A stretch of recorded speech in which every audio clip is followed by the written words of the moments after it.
Four, three. Hey, everybody, welcome to Kingdom of Honor. I'm your host, Sandman Shane Sabuni, along with my good buddy, the Honorable Jeff. Hello. And Jeff, we are. I kind of want to cry. I kind of want to cry because we just got done with, in my opinion, the greatest tournament I've ever seen. I Um, I literally just said that in the description. I said it's the best G1 I've ever seen. and now, we've got about a 3 week break, and then we roll right into two new tournaments. Yeah, don't we have Best of Super Juniors and World Tag League? Yeah, and a joint tour. Yep. So that's I gonna don't be know. that's gonna be nuts, my friend. I mean, of course I had this whole booking thing all lined up how I wanted to go, and it didn't go that way, but that's not surprising. But I'm I don't know. I kind of expressed it to you. I'm disappointed in the winner. You did. I'm really disappointed in it simply because, and I know you're going to bring it up, so I'm going to let you do it, but I just think that he was pushed to the moon, won the belt, lost twice at Wrestle Kingdom, and then, and I get it. Yeah, he was tagging with Tana and everything, but it kind of felt like a step back to go to the tag division and to not only go to the tag division, but only hold the belts for literally, didn't they lose it on their first defense? Yep. And they won it when nobody even knew they won it. I mean, we were avid watching every show we could watch, and we didn't even know they won it until they appeared on TV with it. Because they won it, didn't they win it on some house show? Yeah, they won it on one of the Road 2 shows Yeah, right before they went on COVID break. so it was kind of an underwhelming, and then I never felt like he really did much. Yeah, okay, Tana was hurt, so he kind of carried the tag team, and they made sure to note that and uh, called that out every chance they got. But I just felt like he had an underwhelming year after how heavily he was pushed last year, and to see him, even his first couple of matches in the tournament were underwhelming, and then all of a sudden for him to win it, it just it I don't I and I know you mentioned it that they kind of did this stop start stuff with Naito and they did it with Omega, but I would argue that when they did it with Naito ended up taking 4 years to build himself back up to that point.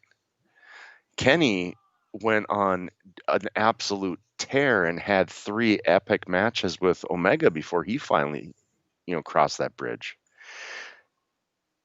Kota hasn't done anything. Outside, I mean, he came in that first year after the Elite left, and he was on fire, absolute fire. He had, held the Intercontinental title, he held the Never title. He was putting on great matches. I mean, Jesus, there was a time when didn't want him to wrestle Naito anymore because I thought he was going to die. But they were still epic matches, and he went on a tear that entire year. So him winning the G1 was no surprise. He was the guy on fire, and he was on a tear all the way up until Wrestle Kingdom, and then he got punked by Omega or by Okada, and then by Jay White, and just really went in. I felt like a downfall. So for him to win it again seems, I just feel like there were so many more better choices to win it. I think that would I have booked Kota Ibushi to win the G1 Climax this year? No, I would not have. But I'm not going to sit here and argue that he was a terrible choice to win it either. He he. You say he's done nothing this year, but he did wrestle two great matches at Wrestle Kingdom, even though he lost both of them, like you Right. said. He's also been involved in the best feud there's been in New Japan this year, which is that tag feud you were just talking about. That has been an incredible storyline. Where was he going to betray Tana? Was he going to join up with uh, Taichi Gun? Was he going to to betray everything and Taichi finally stand? Gun. I was kidding. I Um, that just caught. I just caught that literally. Like what the. well, it Anyway. seems like he said it that way, doesn't it? Um, Well, I mean, yeah, because it just and Taichi, I'll give it. Taichi has kind of earned it. He is no longer the schlep that we thought he was a year ago. Not at all. Or no, or dude, I mean, look at him 3 years ago. 3 years ago, his matches were unwatchable. And Correct. even when he was the never champion last year, I still was kind of a snooze fest. But his stuff with Goto was amazing, and everything I've seen him do since then has been amazing. Yeah, I Taichi's hate been his gimmick with a passion, but I mean, I feel like he's really developed into that where I could easily see him becoming the leader of Suzuki-gun. yeah, absolutely. But then and you mentioned like when A block started, you could see a scenario where every single guy in the A block won, Yep. um, and you wouldn't be surprised if like we got to the final night and there was 8 guys tied for first place or something, But and so I mean to say that Ibushi shouldn't have won when you could have made a case for any of the guys in this block winning is a bit short sighted. I think Um, there were two but people in the block though. If they had won, I would have been shocked. Like there were two people that I didn't see, but 2 out of 10 people or 2 out of 12 people, there were 10 people in that block that could have easily walked away with winning that, and and I wouldn't have second guessed it. Period. and when I look at what they did with everybody else in the block, I in that particular block, when I look at everything else they did with them, um, I don't think Ibushi winning a block was a bad choice. Jay White winning it, I think would have been great. However, it means to me it fits Jay White's character better for him not to win G1, but to do what he's trying to do right now, which is steal it from Ibushi. Right. Um, for Will Ospreay, um, I would have loved to see him win G1. However, I think his heel turn and a feud with Okada is just as big for him as winning G1 would have been this year. And that Uh, was an epic heel turn. That was one that I never thought we would see a Will Ospreay heel. Ishii, as much as as a fan of his, to me, he's become like a gatekeeper guy. He's never going to be the guy that wins the big one. Which Suzuki's is not sad. going to. Taichi's not going to this year. Um, of course, Takahashi's not going to. Not Yujiro Takahashi anyway. And let's see who else was who else was in the block. Did I name everybody? I think I might have got everybody. Wasn't Shingo in that block Oh, too? Yeah, and Shingo is, we talked about this before. Like Shingo, I think they just see as a Dragon Gate guy who's going to put on great matches, and he's going to anchor the Never division and maybe step up to the Intercontinental title division. But he's not going to win a G1, and he's not going to main event Wrestle Kingdom. And then you got Okada, right? So Right. Okada's the other guy I didn't mention, and I would take anybody other than Takahashi out of out of this thing winning it over Okada winning it again. I do not want to see Okada in the main event of Wrestle Kingdom for a couple of years.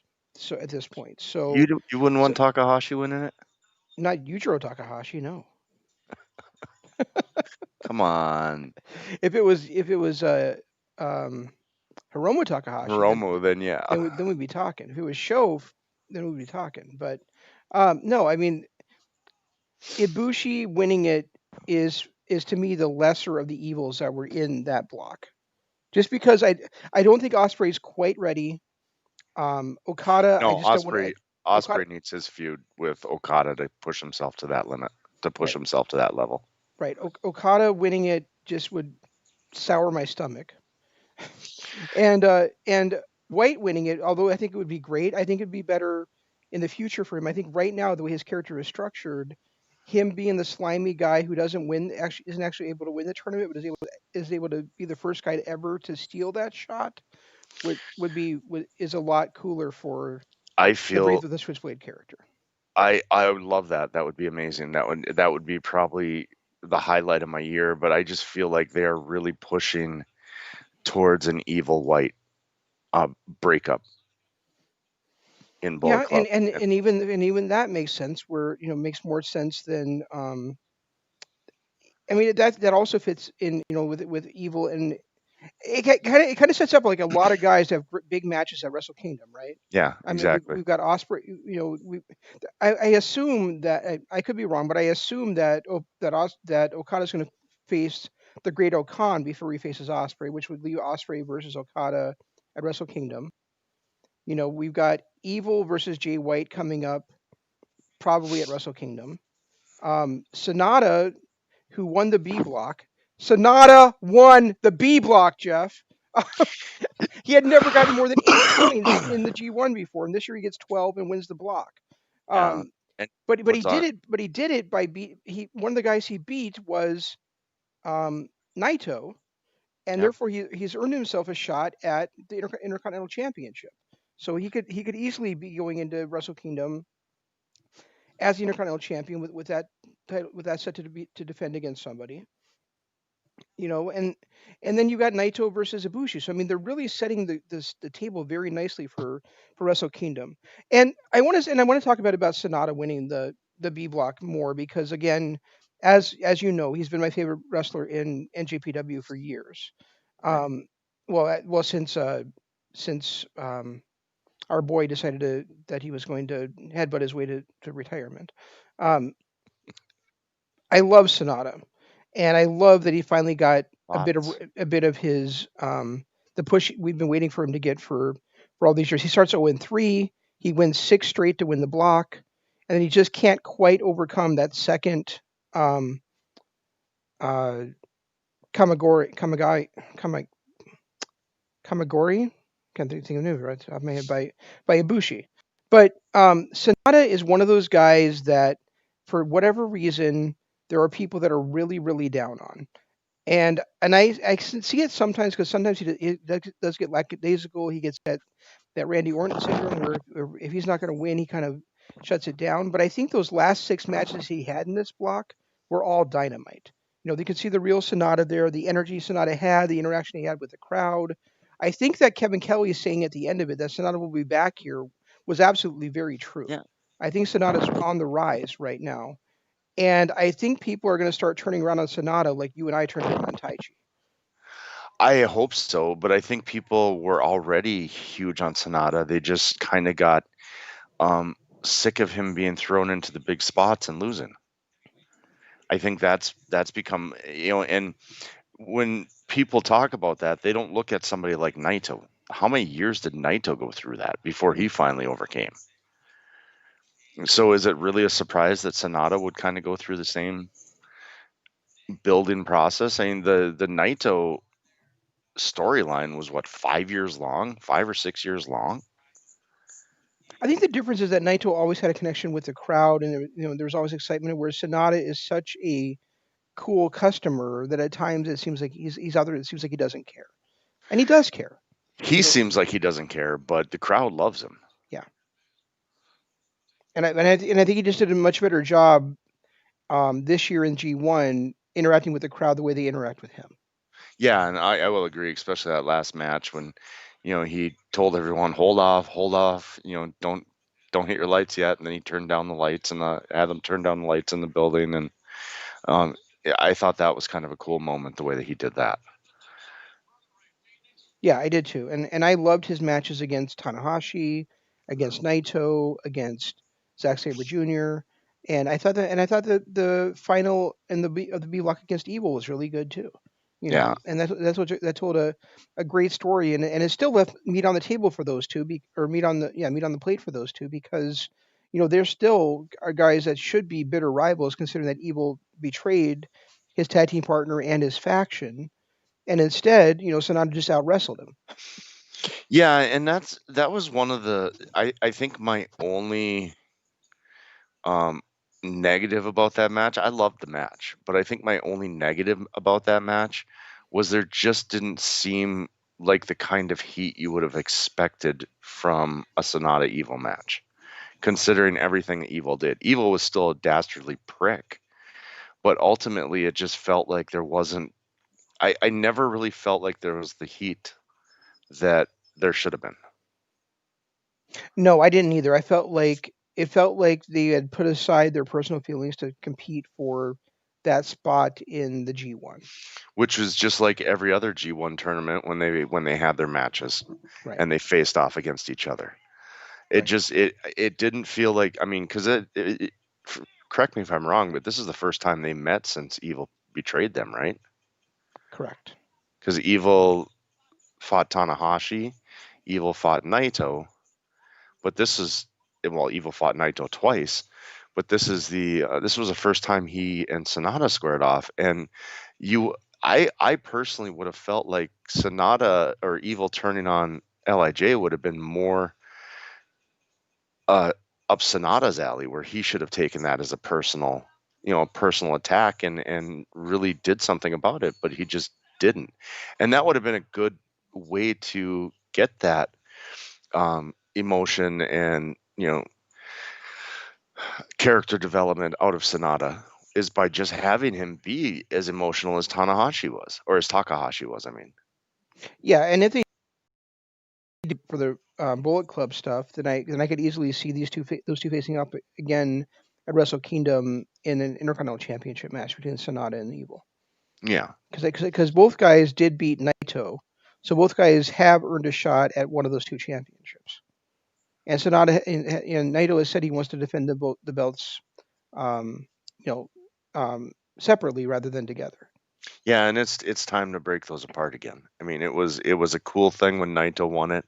I never felt like both belts should have went to Evil. I never felt like both belts should have been on the line for anybody. It should have been one or the other from the start. And then they had a chance to, split them up when Tanahashi or Jesus Takahashi challenged Evil. Hmm. Originally, he said, "If you don't want to put them both up, I'll just take the Intercontinental." Right. And they had a chance to break it apart, and they didn't do it. And then, both belts get back on Naito, and now they have to break them apart. I do like, because I remember in my original theory that I wanted Sonata to face Naito for the Intercontinental belt and eventually win it. And that would be a great way, because when I originally pitched that to you, you were talking about how the crowd, everybody doesn't seem to really buy into him anymore, and I'm like, well, that an epic win over Naito to win the Intercontinental title would be a great way to do that. Yeah, I just think that this scenario worked out even better than yours, in my opinion, just because now we've got a Sonata who was on a six-match winning streak, you know, and really fired up rather than being a guy that ended up with 6 or 8 points in the G1 after a really terrible start. Yeah. I mean, I'm okay with it. I like the way that he did perform throughout the G1. I felt like he did a great job and was able to really sell himself and had some great matches. So I feel like he accomplished what I wanted a 4-month storyline to do. He was able to do in the 2 months of the G1. He's now believable. I do Where also like the fact that all three of Naito's losses in the G1 were clean. I mean, not that Kenta didn't cheat or Evil didn't cheat in their matches, but the finish of the matches was not cheating. The finish of the matches was clean. Kenta rolled up Naito, um, and Evil reversed the Destino into the Everything is Evil. right. After Sonata was the first one to get a pinfall victory with the moonsault. So it was kind of cool to see that guys in Bullet Club like Kenta and Evil, who almost always win through chicanery, won cleanly against the best wrestler on the planet. Yeah. Yeah, and I mean, it was the match with Naito to, or I'm sorry, with Evil. Sonata's match with Evil was just not. I, I like the fact that it was kind of a Sonata overcoming odds type of thing. Hmm. I don't know. Like I said, I just wish there'd been more heat for former tag team partners and supposed best friends. I agree. I just wonder if they just felt like G1 wasn't the time for that. It's possible, but it would have been, even if they had done a little bit more. Maybe not have that blowout feud, but at least a little more emotion for a guy that just betrayed his best friend. It just didn't. I never felt like there was the heat that there should have been. Well, speaking of reactions to being betrayed, I think we saw that on G1 Finals night when we saw how Okada jumped Will Ospreay at the start of their tag team match Right. because Yeah. Ospreay turned his back on his mentor Okada to start his own stable. And which, in all honesty, I felt like was an epic heel turn, simply because I didn't see it coming. He literally turned on his, like you said, on his mentor to break apart and form his own stable. But what is his stable? Is B Priestley no longer All Elite? No, she was released a while ago. Okay, I guess I didn't realize she was released. And then who was the other guy that was in that stable? The Great Okan. Which I don't know. He was I can't remember what his name was, but he was formerly a young lion, and then he went to an excursion to um, Rev Pro, and so now he's back as a member of New Japan again. Okay. All right. Well, I hope that. I mean, the last thing we need again is another stable in New Japan, but hopefully Ospreay can pull it off. I'd like to see Robbie Eagles come back and be in it with him as well, because those two made a great tag team. Yeah, that'd be really cool. No, I mean you're right. It's not like we need another stable in New Japan, but if we're going to have one, then they could do worse than having Will Ospreay lead one. What do you want me to do, Arlo? Okay, can you give me 20 minutes? Just 20 minutes. That's all I've been asking for all day long. Is just 20 minutes to do something. Do you think he's 5 years old? Do you think he knows what 20 minutes really means? I'd settle for 3. I mean, literally, he's been on me all day long since he got up at 7 o'clock this morning. And then of course my work is ridiculously stressful anyway. Right. But he has been just on me all day. And that's a bad thing, right? Um, it's a stressful thing. It's not a bad thing. I love my kid. He's looking for attention, and I haven't been probably the most attentive that I am normally because I've been so busy at work. Um, so I get it. I get it. I understand, and I'm okay with it. But Good. I do. It is just really stressful. Gotcha. Okay. So So yeah, there's that. yeah, I mean, I don't have a problem with Osprey being the leader of a new stable. Did I want another stable in New Japan? No, but is that how they're structured? Yes. So if there's going to be a new stable coming on anyway, I'd rather be led by Will Osprey than somebody else. Well, and And it gives him a chance to kind of expand his wings and to show his leadership skills, and to just become the guy that we think he can be. And it's great seeing Will Osprey return to G1 and just pick up right where he left off as far as being the best professional wrestler on the planet. I remember I texted you after I watched a match, and I said, "Is it possible I just watched the two best wrestlers on the planet?" And you said, "Yes, yes, it is." well, when he was because when when he was facing up against Jay White. they are. They just are. I mean, Osprey is probably the best in-ring storyteller there is right now, and I don't think there's a better heel in the business than Jay White. Arlo here. Yeah, that match between them was just excellent. Yeah, it was fantastic. Absolutely fantastic. I loved every second of it. So and that was probably my favorite match of the tournament too. Yeah, I think you said that it might end up being your match of the year.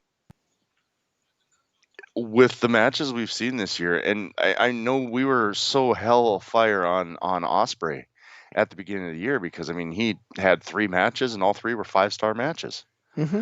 And then he coronavirus hit and the world shut down, and then he still went out, and the first match we saw was another epic match from him against B Priestley.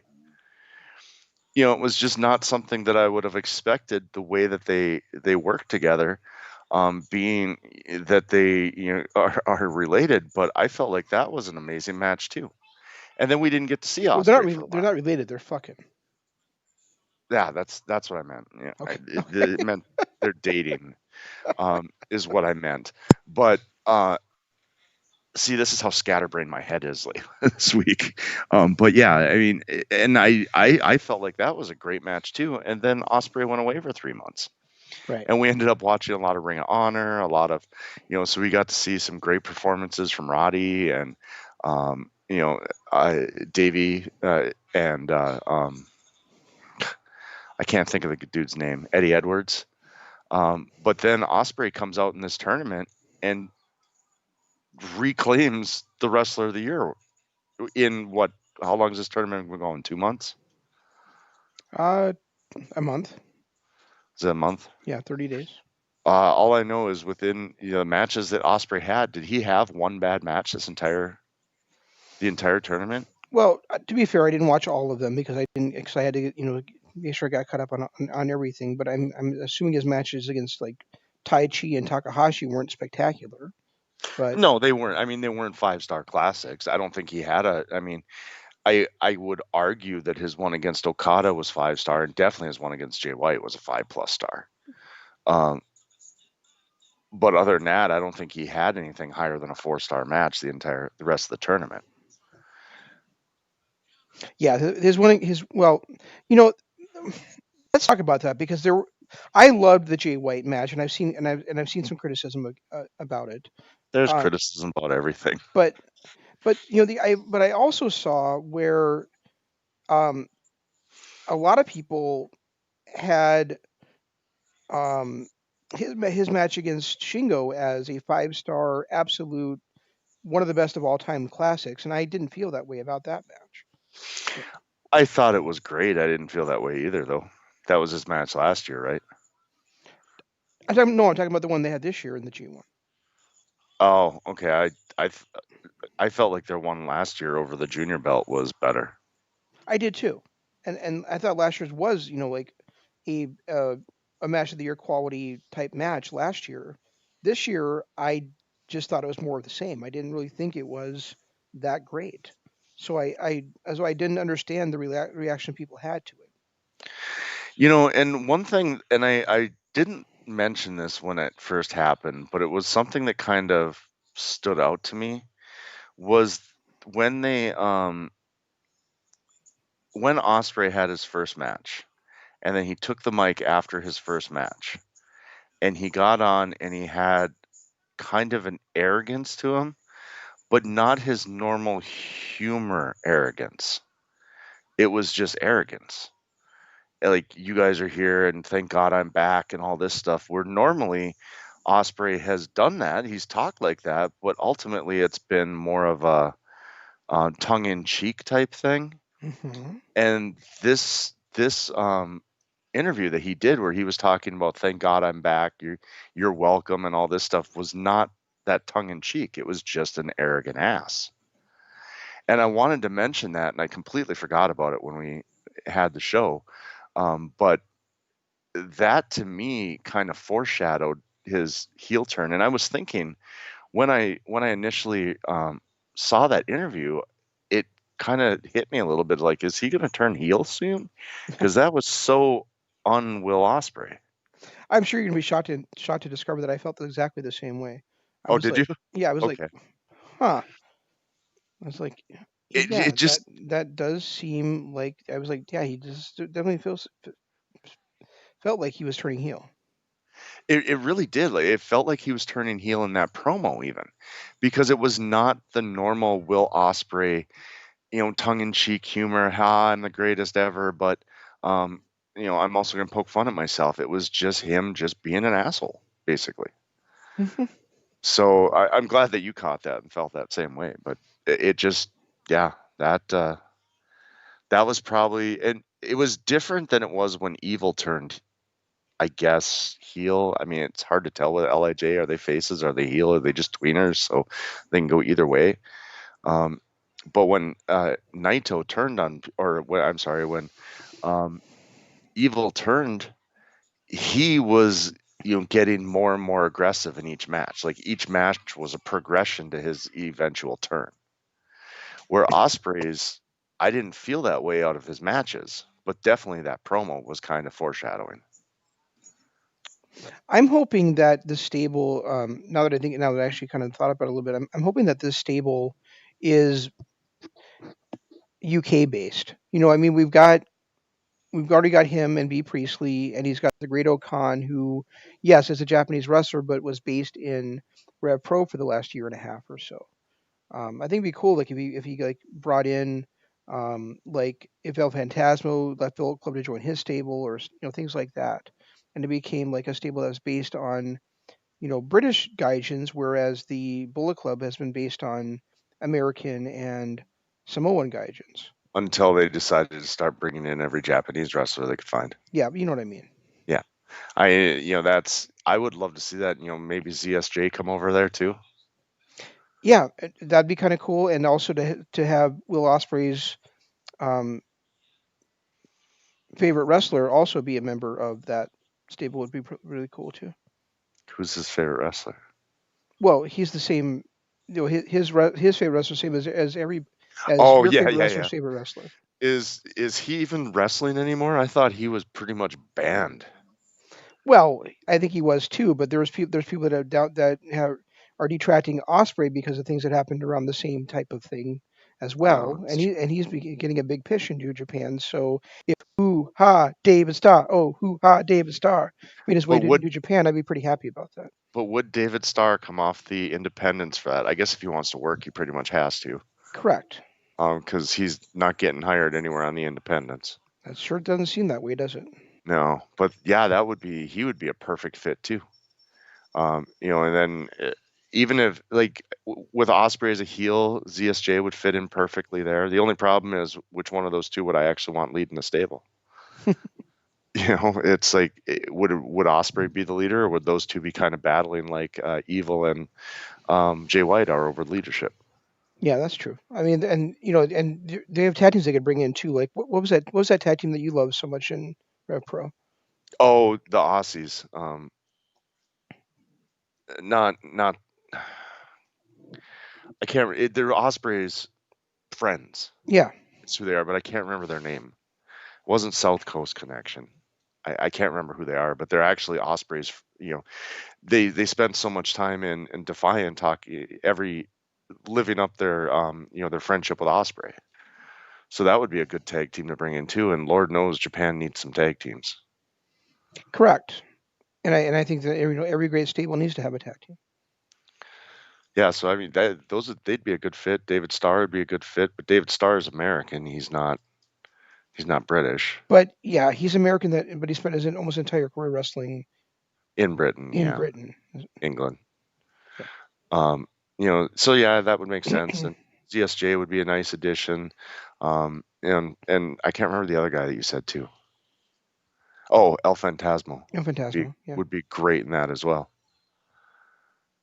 Oh, I like the stable now because they'd all make perfect heels. Like every single one of them that we just mentioned. El Phantasmo is great as a heel. ZSJ, we know what he is as a heel. Um, Osprey is intriguing as a heel. Because, like I said, he's always been that arrogant ass, but always tongue in cheek. How's that going to translate to just being an arrogant ass? exactly. So that's an interesting thing to see. We've seen B as a heel before too, so we know she can pull it off. And that tag team were great as heels in Defiant. So I like the possibilities of this. Me too. I mean, I don't know if that's the direction they're going to go, but I think it'd be really cool if they did. They're Uh, going to Arlo.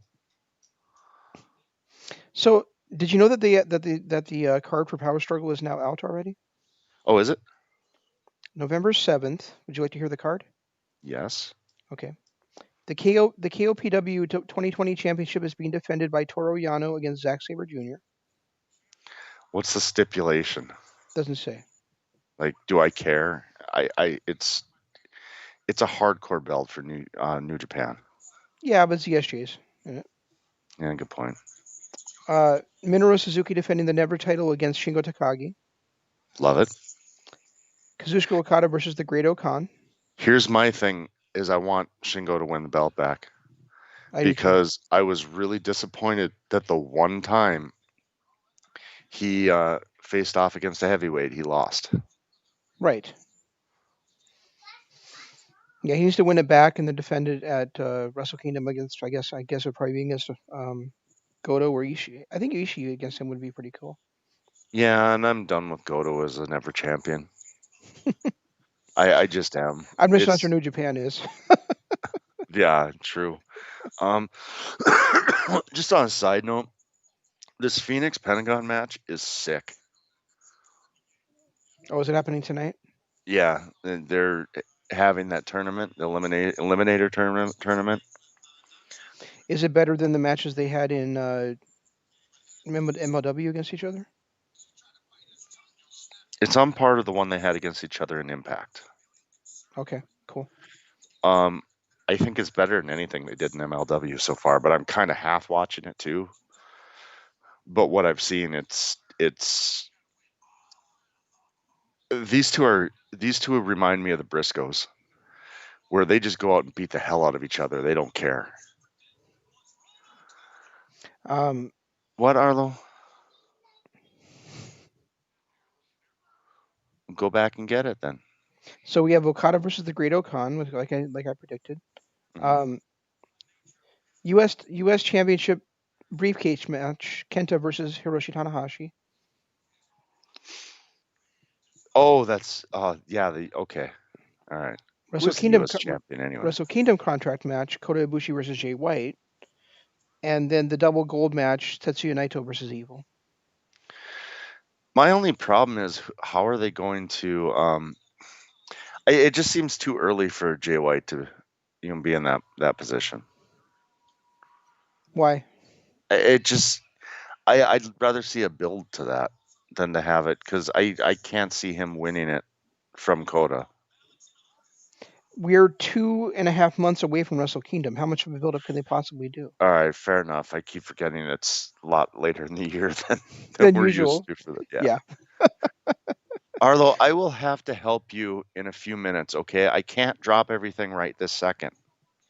it sounds like a great. It does look like a great card to me, though. Yeah. And as AEW, since you're watching it right now, the other thing I wanted to talk about tonight was I watched last week's show, right? And it was a good show. But I think they could really benefit from not having this eliminator tournament, but having a tournament like G1 in AEW. Because what they're trying to do right now is a blend between having tournaments and having like their you could argue that they don't need a G1 tournament because their matches on TV are supposed to matter and factor into the rankings, and then whoever's top of the rankings should be getting those title shots. Right. But Which it never they but it never never seems to do work out that way unless they feel like it should work out that way. because Like they like have elimination matches, they have four-way matches, they have battle royals. and You know, gauntlets and yeah. I And like the fact that they're incorporating this tournament. I really do. It's nice that they're actually doing. And then later on, the main event tonight is a four-way tag match to find out who's going to be the tag title number one contenders for the tag titles. of course it is. Why wouldn't it be? But But the thing is though that last week Big Swole was a number 2 contender for the women's title and the number 1 contender wasn't around, so it made perfect sense that she got the title shot, right? And they made it a I big know, deal for weeks that the number 1 contenders for the tag titles were best friends and that FTR was pushing them aside and wasn't giving them their fair shot. But right? yet when someone's a top contender for a title and they don't feel like they should get a title shot or they want to have some kind of drama about it, then they book these mini tournaments or these gauntlet matches or whatever. They're never consistent about it, which is what bugs me. Yeah, and how many times? I think the only one that actually got his number one contendership was Moxley, wasn't it? And Nyla Rose. I think so. Other than, well, I guess I take that back. Sheeta was considered the number one for a while too. But typically, they decided on a tournament, or not on a tournament, but on a battle royal or something stupid like that. Right. So I mean, I think it's cool that Phoenix and Penta are in this tournament, but at the same time, I wish it was a not an eliminator tournament. I wish it was a longer, version where you've got the round robin format, so the best guy absolutely wins. You know. Well, they're trying to find somebody for Full Gear, so No, they're they're trying kind of. somebody for after Full Gear. The finals are at Full Gear. Oh, are they? Yeah. Well, still, Full Gear is only what 2 weeks away, 2 or 3 weeks away. Yes, but they could have started this tournament months ago too. They didn't have to start it this week. Yeah, that's a good point. And they're the ones booking it. They can make it. They can decide to do anything they want to do, Jeff. That is true. Yeah. Um, the other, yeah, the other thing I wanted to mention about it is that John Moxley had that good match against Lance Archer that he ended up winning at the end with that roll up. Um, and then afterwards, we had Kingston attack Moxley after praising him and all that jazz, hitting with the spinning back fist. And watching that stuff happen, I just looked at that and I thought briefly about it, and I didn't come to I came to one conclusion really, and one of the and that person is actually in the tournament. But I looked at that and I went, is there anybody in the promotion right now that I would be excited to see John Moxley lose the championship to? And I had a hard time coming up with somebody. The only person that I can think of that I would want to see beat Moxley would have been Brody Lee before they buried him to make Cody look good again. But Lee already lost to Moxley. Right, but I'm just saying he's the only person in the company that I would have been like, yeah, let's put a belt on him. Other than that, I can't think of anyone. Isn't that a big problem though? I mean, MJF, I feel like he's close to that level. I just don't feel like he's at that level yet, and I think he kind of proved it in his match where he's right there. He is right there on that level, but he's not at that level. Um, and I'm trying to think of who else in the company. Kenny, but Kenny's kind of doing his own thing.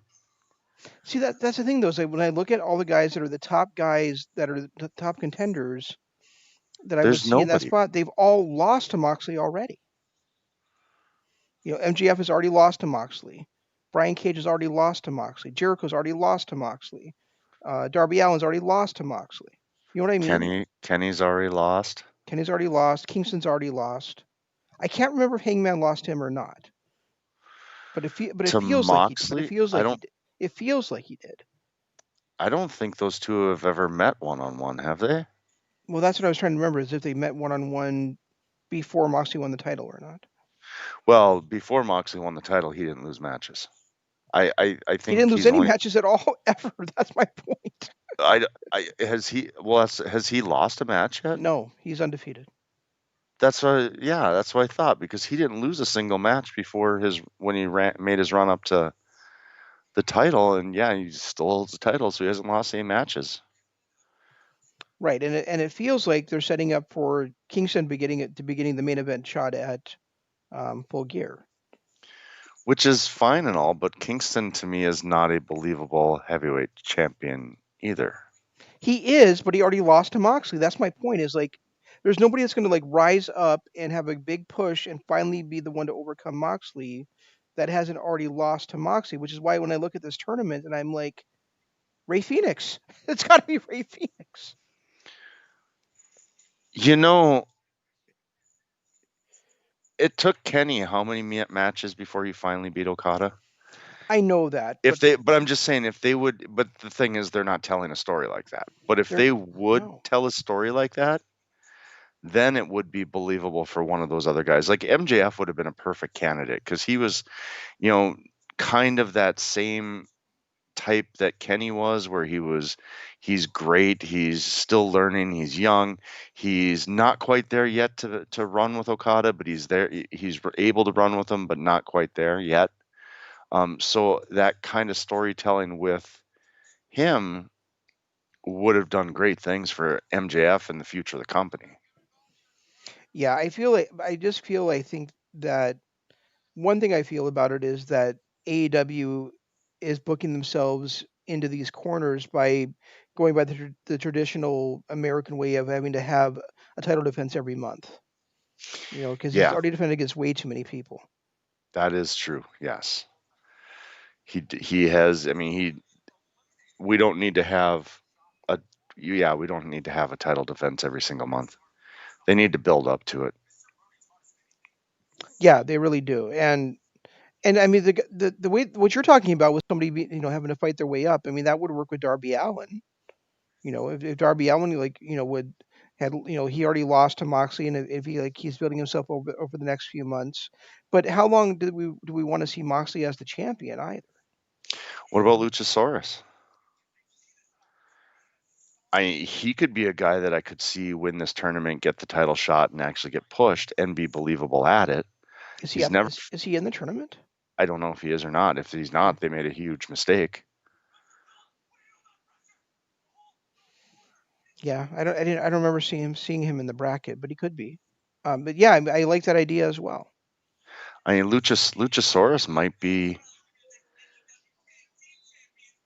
He might be the only person. Bring it here, Arlo. He might be the only person that fits that mold.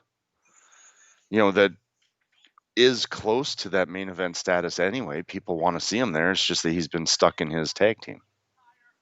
Yeah, he was so red hot after All Out last year, and then coming into Dynamite, and then he got that injury, and then when he came back, they seem to have put more of the focus on Jungle Boy than on him.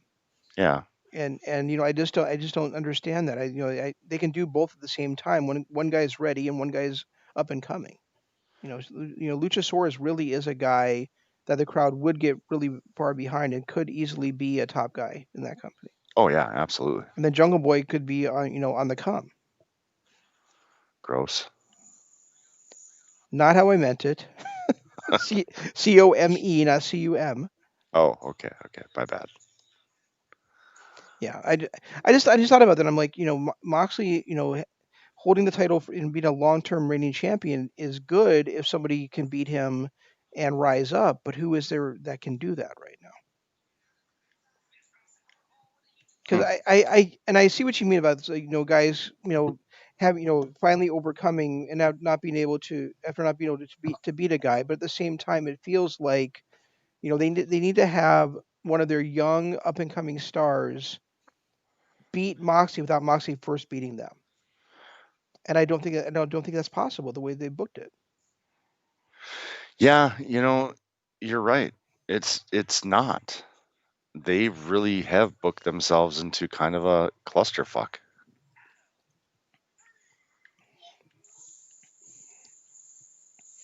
And for the record, I don't disagree. I don't agree with you necessarily that MJF wasn't ready to be the champion. I think he should have won the title at All Out. I'm not saying that he, isn't ready. I guess that came out wrong. And and and I and, and, think and actually, he did win the title at All Out. He just never got the belt because Moxley used cheated. a move he wasn't supposed to use, and the rule was not if the referee saw him use the move, he was losing the title. The rule was if he uses the move, he loses the title. Right. So Tony Khan or Cody or the Bucks or somebody should have stepped in and said, "Sorry, John, MJF's the champion now because you used a move you weren't supposed to use." Oh, they don't do stuff like that because they they're too busy worried about Cody being a TNT champion. I know. I'm just saying that really the way the stipulation was booked, No, no, that's I what should get. have Yeah, happened. yeah. I agree. I agree with you. I know. How could you not agree with me?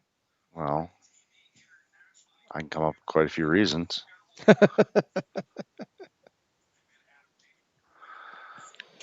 All right.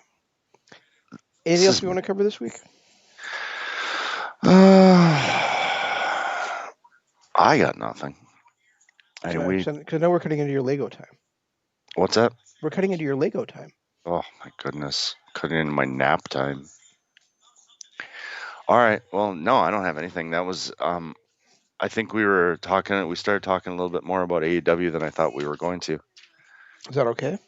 Oh yeah, All right. absolutely. I mean, I love what's going on in NJPW. I'm kind of enjoying AEW over the last few weeks again.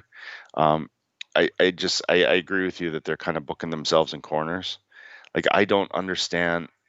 You can't if you're an AEW fan and you are big being the elite fan and you watch them both, which I'm sure a lot of people do. Somebody please explain to me how you can buy into the Dark Order because their characters on Being the Elite are a bunch of bumbling jackasses.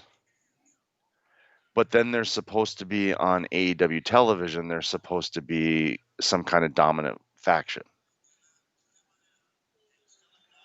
It doesn't make sense to me. Well, I don't watch both, so I guess I don't see that's those two sides of it. Yeah, true. I All haven't right. watched Being the Elite, and I don't know how long. Yeah, you're not missing anything. I'm sure I'm It's not. it's just it was maddening. It was literally like I wanted to cry when I was watching it. That's how frustrating it was. Because it was like here I am watching AEW television and buying into the Dark Order like there's something special, and then it ends up being, you know, crap basically. And speaking of guys losing in their first shot at a title, what would the harm have been of that match going one extra second and Orange Cassidy winning the the TNT title from Cody? Exactly. Why does Cody need to have it on? Why did Cody have to come back after the most dominant victory by a performer um, since Cena got destroyed by Brock Lesnar? Right. Uh, you know, and then doesn't even sell it, sells it for a month where he doesn't show up on TV for a month, then comes back and wins the title back right away. Hmm. Like that, like what Cena and did I don't think Cena and Lesnar met again after that match, did they? No, they did. And Cena must have got his win back then, but it wasn't right away. It was years later. No, Cena did not get his win back. He was about to win, and Seth Rollins came in and faked cashing in the briefcase, and then rolled out of the ring when Lesnar came at him, and then Cena like went for Lesnar, and Lesnar hit him with the F5 again and pinned him. Okay, so yeah, it was a couple of years later because that was 2014, and when he got just demolished, and then he didn't show up. He wasn't on TV for a while. No, I'm saying it was like the month after that they had the rematch. Oh, it was okay. Yeah, yeah, Okay. Well, regardless, it didn't end up being um like it was with Cody, where Cody came in and got his win back right away and went right back to being the champ. I think a run by Brody would have been great, and like I said, that thing with Orange Cassidy last week would have been great.